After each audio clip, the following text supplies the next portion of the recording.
नांदुरा येथील यशस्वी उद्योजक चिंचोळकर परिवाराच्या समृद्धी या निवासस्थानी पारंपरिक महालक्ष्मी गौरी पूजन सोहळा उत्साहात संपन्न। नांदुरा मलकापूर मतदारसंघाचे लोकप्रिय आमदार चैतन्यसुख संचेती यांनीही पूजा करून घेतला महाप्रसाद। संस्कृती सिलेक्शनचे संचालक शैलेश चिंचोळकर यांच्या निवासस्थानी दरवर्षीप्रमाणे यंदाही महालक्ष्मी गौरी पूजन सोहळा पारंपरिक उत्साहात आणि धार्मिक वातावरणात पार पडला।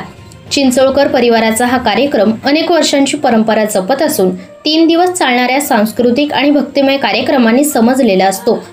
या सोहळ्याची सुरुवात पारंपरिक आरतीने झाली। शंखनाद व टाळ मृदुंगाच्या गजरात वातावरण भारावून गेले। यानंतर महालक्ष्मी देवीची विधिवत पूजा करण्यात आली आणि महालक्ष्मीच्या जेवणानंतर महाप्रसादाचे आयोजन करण्यात आले। या धार्मिक सोहळ्यात पंचक्रोशीतील विविध मान्यवर, भक्तगण, सामाजिक संस्था व राजकीय पदाधिकारी यांनी मोठ्या संख्येने हजेरी लावली। नांदुरा मलकापूर मतदारसंघाचे आमदार श्री संचेती यांनी दरवर्षीप्रमाणे यंदाही या उत्सवाला भेट देण्यासाठी खास उपस्थित होते। या सोहळ्याला सुधीर मुरेकर, रामभाऊ झांबरे, अनंतराव उंबरकर, लायन्स क्लब नांदुराचे अध्यक्ष डॉक्टर शरद पाटील, क्लबचे सर्व पदाधिकारी व सामाजिक आणि सांस्कृतिक संस्थांचे प्रतिनिधीही या कार्यक्रमात सहभागी झाले होते। सर्वांनी चिंचोळकर कुटुंबाच्या या धार्मिक परंपरेचे कौतुक करत त्यांच्या आयोजनाचे मनापासून अभिनंदन केले। चिंचोळकर परिवाराच्या या उपक्रमामुळे समाजात एकतेचा आणि संस्कृतीच्या जपणुकीचा संदेश दिला जातो, असे मत अनेक उपस्थितांनी व्यक्त केले। भारती न्यूजसाठी व्हिडिओ जर्नलिस्ट विवेक शेगावकर, नांदुरा, जिल्हा बुलढाणा।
Bonito esquema.